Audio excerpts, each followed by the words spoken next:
Good afternoon.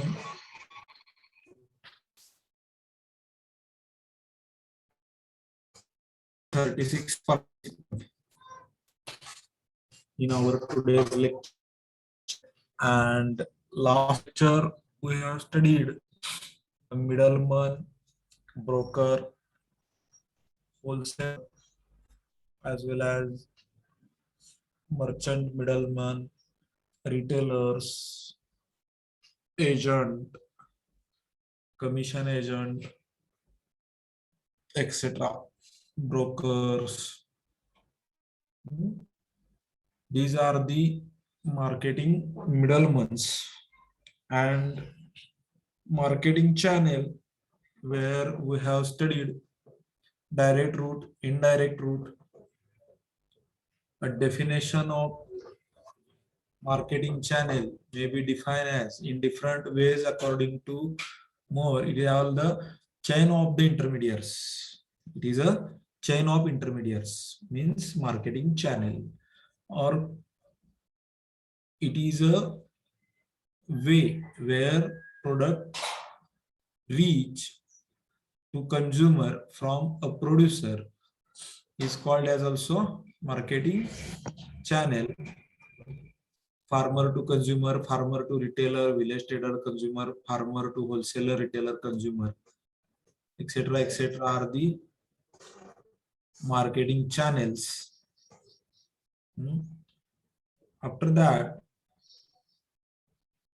now today we have study market integration definition, types of market integration. It is an horizontal, vertical, and conglomeration integration.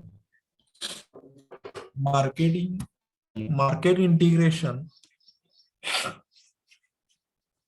meaning integration shows the relationship of the firms in a market.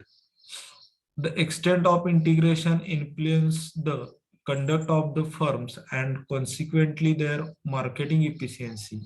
The behavior of a highly integrated market is different from that of a disintegrated market. Markets differ in the extent of integration, and therefore there is a variation in their degree of efficiency. Okay.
Schools and pools have defined market integration as a process which refers to the expansion of firms by consolidating additional marketing functions and activities under a single management.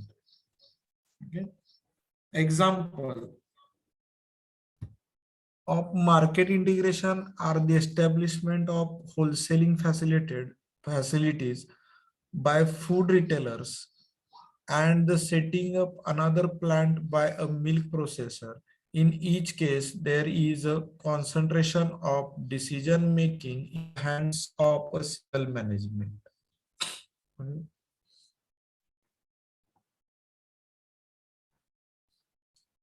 Types of market integration. There are three basic kinds of market integration: horizontal integration, vertical integration, conglomeration indicate integration and types of market integration. These occurs when firm or agency gains control of other firms or agencies performing similar marketing function at the same level in the marketing sequence. In this type of integration, some marketing agency sellers combine to form a union with a view to reducing their effective number and the extent of actual competition in the market. In most markets, there is a large number of agencies which do not effectively compete with each other. This is indicative of some element of horizontal integration.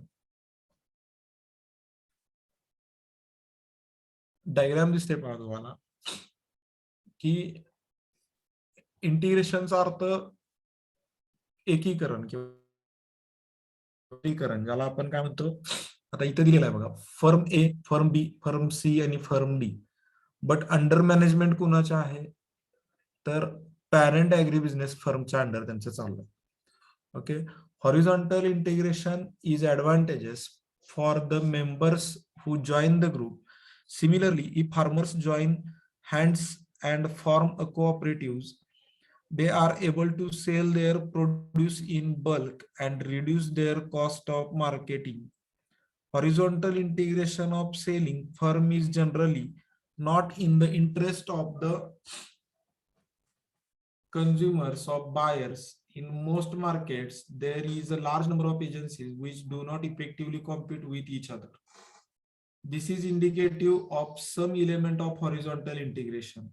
It leads to reduce cost of marketing. In these reduced competition possible. Okay. After that, vertical integration. Vertical integration occurs when a firm performs more than one activity in the sequence of the marketing process. It is a linking together of two or more functions in the marketing process within a single firm or under a single ownership. For example, if a firm assumes the function of the commission agents as well as retailing, it is vertical integration. This type of integration makes it possible to exercise both quality and quantity of the product from the beginning of the production process until the product is ready for the consumer. It reduces the number of middlemen in the marketing channel. It's called as vertical integration. म्हणजे काय आहे बघा, horizontal आणि vertical मध्ये काय difference आहे, तर horizontal म्हणजे आता तुम्ही ज्या पद्धतीने डीमार्ट किंवा बिग बाजार मध्ये वगैरे जाता, तर तिथे काय केलेलं असतं, एकच प्रोडक्ट विक्रीला ठेवलेला असतो का, नाही. तिथे ग्रोसरी असते, तिथे क्लॉथ्स असतात, तिथे तुम्हाला भांडी सुद्धा मिळतात, ज्याला आपण काय म्हणू शकतो किचनवेअर मिळतात, तिथेच तुम्हाला मिल्क प्रोडक्ट सुद्धा मिळतात, ऍज वेल ऍज तिथेच तुम्हाला सीझनल जे काही पॉइंट्स आहेत किंवा सीझनल जे काही प्रोडक्ट्स आहेत ते पण अवेलेबल होतात. प्लास्टिक हाऊस असतं, म्हणजे तिथे नंबर ऑफ कमॉडिटी किंवा त्यांचे नंबर ऑफ फर्म जे आहेत, आता मगाशी मी दाखवलेलं होतं ए बी, वरची डायग्राम जी तुम्ही पाहिली त्याच्यात काय होतं, फर्म ए, फर्म बी, फर्म सी आणि फर्म डी ह्या चारही फर्मचा वेगवेगळा प्रोडक्ट आहे. ओके, पण हे चारही फर्म जरी वेगळे असले तरी ह्याचा सेलिंग पॉइंट कोण आहे, डीमार्ट आहे. म्हणजे फॉर एक्झाम्पल डीमार्ट मध्ये तुम्हाला बालाजीचं वेपर्स मिळतं, तिकडे ब्रँडेड कुठल्या तरी कपड्याचं तिथं स्टॉक पण अवेलेबल आहे, तर तिकडे ग्रोसरीमध्ये पण तुम्हाला ब्रँडेड काहीतरी मिळतं, आणि शिवाय म्हणजे प्रत्येक वेगवेगळे ब्रँड सगळे तुम्हाला तिथे एका फर्म मध्ये सेल होताना दिसतात. हे कसलं झालं म्हणायचं, तर हॉरिझॉन्टल इंटिग्रेशन. आणि दुसरा जो पद्धत आहे ती अशी आहे की समजा एखादी कंपनी आहे की जी मिल्क प्रोडक्ट्स तयार करते, तर प्रोडक्शन पण तेच करतात, मार्केट पॅकिंग, स्टोरेजिंग ऍज वेल एज रिटेलिंग सगळं तेच करतात, त्यांचेच आउटलेट आहेत. फॉर एक्झाम्पल जर आता आपल्या इथे कराडमध्ये उदाहरण द्यायचं झालं तर कोयना इंडस्ट्रीचे म्हणजे त्यांची इंडस्ट्री पण आहे, ते प्रोडक्ट स्वतः प्रोड्यूस करतात, पॅकेजिंग करतात, ट्रान्सपोर्ट करतात, आणि रिटेल हाऊस सुद्धा त्यांचेच आहेत किंवा रिटेल आउटलेट पण त्यांचेच आहेत. हे हे काय झालं म्हणायचं, व्हर्टिकल इंटिग्रेशन. ओके, फरक देण्यात येतोय दोन्हीमध्ये, की याच्यामध्ये कोयनेचं जे काही प्रोडक्ट आहेत, कोयना फॅक्टरीचे जे काही प्रोडक्ट आहेत ते बनवतात पण तेच, ट्रान्सपोर्ट पण तेच करतात आणि सेलिंग पण तेच करतात. It is an vertical integration. आणि एक डीमार्ट आहे की जे काय करतं की ए कंपनीचा पण माल विकतोय, बी कंपनीचा पण माल विकतोय, कोयनेचा पण विकतोय, गोकुळचा पण विकतोय, सगळेच माल तिथे विकले जातात, सगळ्याच वेगवेगळ्या कंपनीचे माल तिथे विकले जातात. ते झालं हॉरिझॉन्टल इंटिग्रेशन.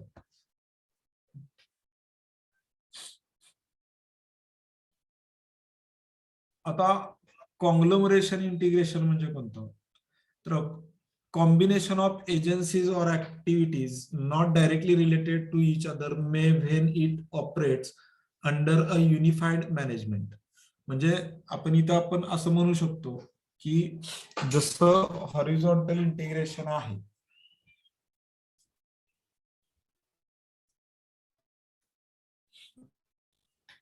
की हॉरिझॉन्टल इंटिग्रेशन मध्ये मी काय सांगितलं तुम्हाला की वेगवेगळ्या कंपनीचा प्रोडक्ट असला तरी एकाच ठिकाणी तो विकला जातोय. आता इथं काय आहे, कंपन्या पण वेगवेगळ्या, प्रोडक्ट पण वेगवेगळे. ओके, मगाशी कसं होतं, फक्त मिल्क प्रोडक्ट होते पण वेगवेगळ्या कंपन्यांचे होते. आता काय आहे, आता सगळेच प्रोडक्ट आहेत, वेगवेगळ्या प्रोडक्ट आहेत वेगवेगळ्या कंपन्यांचे. It is and conglomeration. म्हणजे डीमार्ट हे ऍक्च्युली एक्झाम्पल आपण कॉंग्लोमरेशन साठी ठेवूया, कॉंग्लोमरेशन इंटिग्रेशन साठी.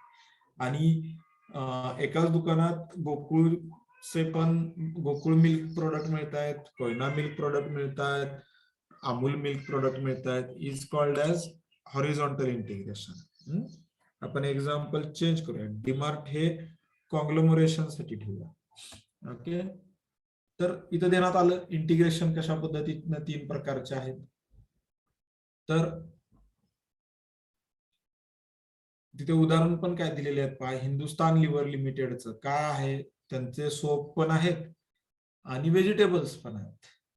दिल्ली क्लॉथ अँड जनरल मिल्सचं क्लॉथ पण आहे आणि वनस्पती प्रोडक्ट पण आहेत. बिर्ला ग्रुप, टाटा ग्रुप तसंच आहे, त्यांचे प्रोडक्ट पण अनेक आहेत म्हणजे आणि वेगवेगळ्या टाईपचे पण आहेत, म्हणजे वेगवेगळ्या कमोडिटीज आहेत असं. Okay, marketing efficiency meaning definition, technical or physical or operational efficiency, pricing or allocative efficiency. Marketing efficiency is essentially degree of market performance. It gives minimum possible cost of maximizes the fulfillment of objectives with given level of cost. Farmer expects quick market clearance and higher prices for their produce. Consumer repeats ready availability of products in the form and quality desired by them at lower price. बघा, म्हणजे market कसं आहे पहा, की farmer काय expect करतो, तर quick market clearance व्हावं, म्हणजे प्रोडक्ट मार्केटमध्ये फास्ट जावं आणि विकलं पण जावं फास्ट, हायर प्राइसला मिळावं, हायर प्राइस मिळावी त्या प्रोडक्टला, हे कुणाचं एक्सपेक्टेशन असतं, फार्मरचं असतं. आणि कन्झ्युमरचं नेमकं उलट असतं, त्यांना काय पाहिजे असतं, अवेलेबल लगेच झालं पाहिजे, ओके, प्रोडक्ट, आणि क्वालिटी चांगली पाहिजे आणि लोअर प्राइस पाहिजे. ओके, तर traders and other functionaries expect and increasing income. तर ट्रेडर्सच्या किंवा त्या मिडलमनच्या डोक्यात काय असतं, की फार्मरने आपल्याकडे आणून द्यावं, ओके, आपण पुढच्याला विकावं, याच्यात जास्त इन्कम कोणाला मिळावं, आपल्याला मिळावं. म्हणजे तिघांची एक्सपेक्टेशन वेगळे आहेत. ओके, तिघेही एकाच प्रोसिजर मध्ये येतात, पण फार्मरचं एक्सपेक्टेशन वेगळं आहे, मिडलमनचं एक्सपेक्टेशन वेगळं आहे आणि यूज करणाऱ्या कन्झ्युमरचं एक्सपेक्टेशन वेगळं आहे. ओके, प्रोसेस मध्ये तिघेही एकाच. डेफिनेशन ऑफ मार्केटिंग इफिशियन्सी म्हणजे ज्याच्या त्याच्यानुसार त्याची expectations. Okay, Coals and wools. Marketing efficiency is the ratio of market output म्हणजे satisfaction to marketing input cost of resources.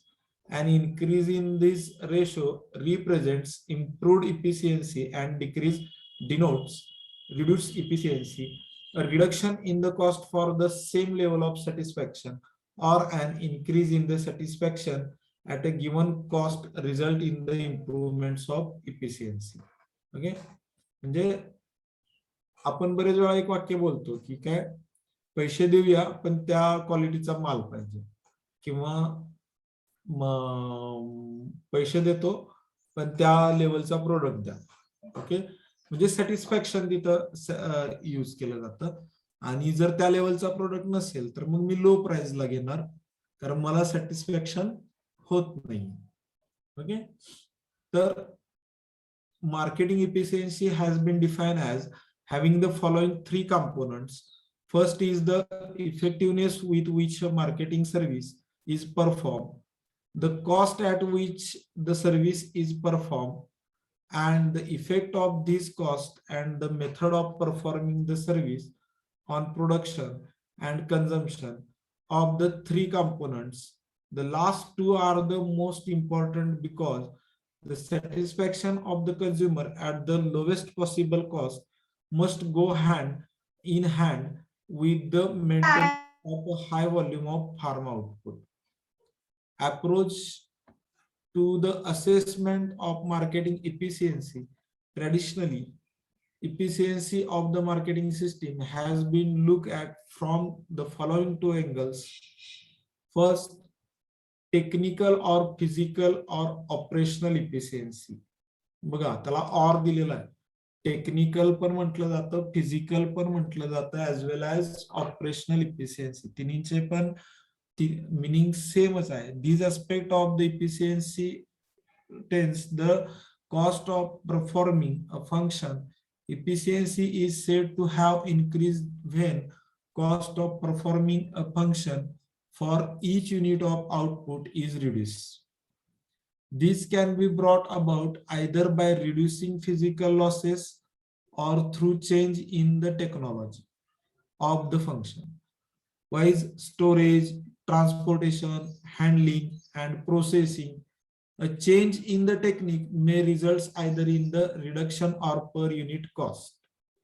Storage cost for a month, transportation cost to a distance of 100 kilometers, or the cost of converting 100 kg of orange to orange juice, or the increase in the output for a given level of cost. म्हणजे कोणकोणत्या गोष्टींचा विचार होतो इथं, तर storage for 1 month, transportation cost distance above 100 kilometres, आणि 100 kg of orange to orange juice म्हणजे कमीत कमी 100 किलो, 100 किलोमीटर, आणि 1 महिना स्टोरेज. ओके, तर या गोष्टीनुसार ज्याचं कॉस्टिंग होतं त्याला टेक्निकल किंवा फिजिकल किंवा ऑपरेशनल इफिशियन्सी असं म्हटलं जातं. आता प्राइसिंग और अलोकेटिव्ह इफिशियन्सी म्हणजे काय, तर pricing efficiency means that the system is able to allocate farm products either over time across the space or among the traders, processor and consumers in such a way that no other allocation would make producer and consumers better off.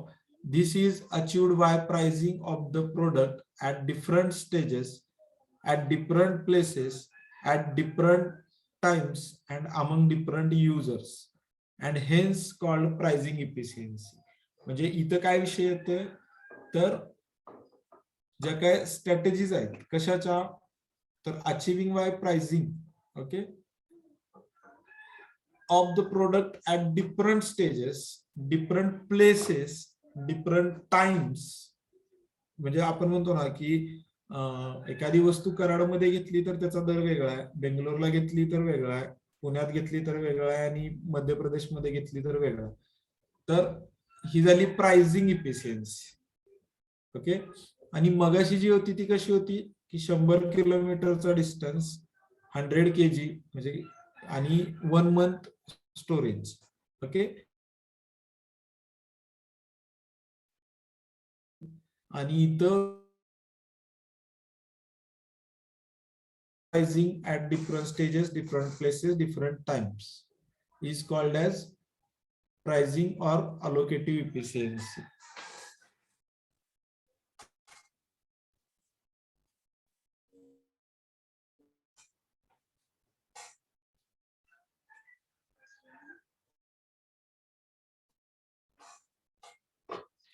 Market cost margins, price spread factors affecting the cost of trading, reason for higher marketing cost of agriculture commodities, ways of reducing marketing cost for farm products. Marketing cost, margin, price spread हे तिन्ही पण आपल्याला practical मध्ये आहे, याच्यावर आपल्याला formula आहे. आणि हा चॅप्टर आपण ज्यावेळी प्रॅक्टिकल घेऊ त्यावेळी क्लिअर करू, कारण थेअरी मध्ये पण तेच आहे आणि प्रॅक्टिकल मध्ये पण तेच आहे. तर आपण प्रॅक्टिकल मध्येच त्याला पाहूया. Okay. Role of government in agricultural marketing, regulated markets, definition, important features of regulated markets. आता रेग्युलेटेड मार्केट्स म्हणजे कोणते? तर under the traditional system of marketing of the agriculture products, producers sellers include a high marketing cost and suffered from unauthorized deductions of marketing charges and the prevalence of various malpractices. To improve marketing conditions and with a view to creating fair competitive conditions, the increase in the bargaining power of producer sellers was considered to be the most important prerequisite of orderly marketing. Most of the defects and malpractices under the then existing marketing system of agricultural products have been more or less removed by the exercise of public control over markets, that is by the establishment of regulated markets in country. Definition of regulated markets, इथे screenshot काढून घ्या. Regulated मार्केटची definition काय, importance काय, हे screenshot काढून घ्या. तर रेग्युलेटेड मार्केट म्हणजे जनरली आपली एपीएमसी, की जी काय आता आपल्या महाराष्ट्रामध्ये ज्या पद्धतीने चालतं त्याला म्हणतो आपण रेग्युलेटेड मार्केट. ओके. की सगळे मिळून काय करतात, तर शेतकरी काय करत असतो, प्रोडक्ट मार्केट पर्यंत पोहोचवत असतो. त्यांना गव्हर्नमेंटने काही रूल्स रेग्युलेशन फॉलो करून दिले आणि त्याच्यानुसार ते सेल आउट करतात. तिथून होलसेल रिटेलरकडे जातात आणि तिथून कंझ्युमरला अवेलेबल होतं. हा रेग्युलर वे झाला. याच्यामध्ये रूल्स आहेत की जेणेकरून शेतकऱ्याला पण तोटा होऊ नये आणि कंझ्युमर्सला पण फटका त्याचा बसू नये. शेतकऱ्याला पण फायदा व्हावा, मिडलमॅनचं पण कमिशन निघावं आणि कंझ्युमरला तो इझिली अवेलेबल व्हावा, प्लस त्याला स्वस्त मिळावं. तर याच्यासाठी मार्केट एरिया आहे, प्रिन्सिपल असेंबलिंग मार्केट आहे. अगोदर असेंबल करावं लागेल ना वेगवेगळ्या ठिकाणावर. मग सब मार्केट यार्ड असतील की जिथे डिस्ट्रीब्यूट करावं लागेल. असेंबल आणि डिस्ट्रीब्युशन लक्षात येतं ना. अगोदर सर्व शेतकऱ्यांच्याकडून गोळा होतो माल. सकाळी 4 वाजता सगळे ट्रक लागलेले असतात मार्केटमध्ये. याचा अर्थ सगळे असेंबल झालेलं असतं आणि 6च्या पुढे विक्री सुरू झालेली असते 8 वाजेपर्यंत आणि 8 वाजता डिस्ट्रीब्यूट होऊन ज्या त्या विलेज मधल्या मार्केटला पोहोचलेला असतो आणि दिवसभर पुन्हा तिथं सेल होत असतो. तर सुरुवातीला काय होईल, तर असेंबलिंग मार्केट होईल, मग होईल सब मार्केट यार्ड आणि त्याच्यातून मग पुढे डिस्ट्रीब्युशन फॉर्म होईल. ओके. हे काय झालं, रेग्युलेटेड मार्केट झालं. The specific objectives of regulated markets are, screenshot काढा, ऑब्जेक्टिव्ह वाचा तुम्ही त्याचे. त्याच्यासाठी काय लागतं, जर रेग्युलेटेड मार्केट व्यवस्थित रन व्हायचं असेल तर काय लागेल, तर वेअर हाऊस लागेल, कारण सर्व एका ठिकाणी कलेक्ट होणार आहे, असेंबल होणार आहे.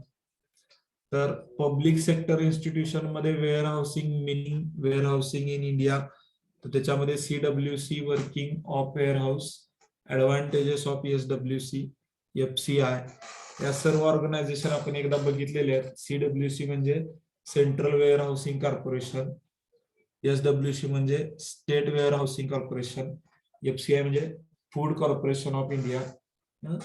तर हे सगळ्या संस्था आपण एकदा पाहिलेल्या आहेत. काढून घ्या, वाचा, त्याचे फंक्शन्स काय आहेत. ओके. आणि या सगळ्यापेक्षा वेगळं एक मार्केटिंग आहे, किंवा ज्याला आपण मार्केट आहे असं म्हणू, की जे आपल्या एका स्टेट मध्ये अवेलेबल आहे. ओके. तर ती आपली असाइनमेंट असेल की ते आपल्या एका स्टेट मध्ये जसं चालतो तसं मार्केट चालत नाही, तिथे थोडं वेगळ्या पद्धतीने चालतं. स्टेट आहे आंध्र प्रदेश, आणि त्या पद्धतीच्या बाजाराला काय म्हणतात, रेहतू बाजार. तर त्याची सर्व इन्फॉर्मेशन नेटवर मिळेल. प्रत्येकाने असाइनमेंट करायची, ऍटलिस्ट 2 पेजेस असाइनमेंट पाहिजे. आणि रेतू बाजार बद्दल जी काय इन्फॉर्मेशन मिळेल ती त्या 2 पेजेस असाइनमेंटचे लिहायचे, फोटो काढायचे आणि आपल्या ग्रुपला टाकायचे. ओके. टुडेज असाइनमेंट अबाउट रेतू बाजार. आता ती कशी शोधायची, ती काय सिस्टीम आहे, तो सगळा तुमचा विषय झाला. पण रेतू बाजार ही आजची असाइनमेंट आहे. ओके. रेतू बाजार कशा पद्धतीने चालला, कोण सपोर्ट करतो, गव्हर्नमेंट त्याला काय फॅसिलिटी देतं, त्याचा शेतकऱ्यांना फायदा काय, आणि त्याचा कंझ्युमरला फायदा काय, तर या सगळ्या गोष्टी त्याच्यात क्लिअर केलेल्या आहेत. तर रेतू बाजार टाकायचं नेटला, जेवढी काय इन्फॉर्मेशन मिळेल तेवढी कलेक्ट करायची. चांगली असाइनमेंट, ऍटलिस्ट 2 पेजेस पाहिजे, 4 पेजेस सुद्धा चालेल. आणि तसं पाहायला गेलं तर मी 25 पेजेस असेल तरी पण वाचेन. ओके. काही लिमिटेशन नाही, जेवढी इन्फॉर्मेशन घेता येईल तेवढी घ्यायची. कमीत कमी 2 पेजेस फुल पाहिजेत. ओके. जास्तीत जास्त कितीही पेजेस इन्फॉर्मेशन आणा. ओके. केव्हा एस्टॅब्लिश झालं, कोणत्या पॉलिटिकल लीडरने एस्टॅब्लिश केलं, सगळं सगळं त्याच्यात लिहा. ओके. आता सगळ्यांनी व्हिडिओ ऑन करा, प्रेझेंट घेऊ द्या मला.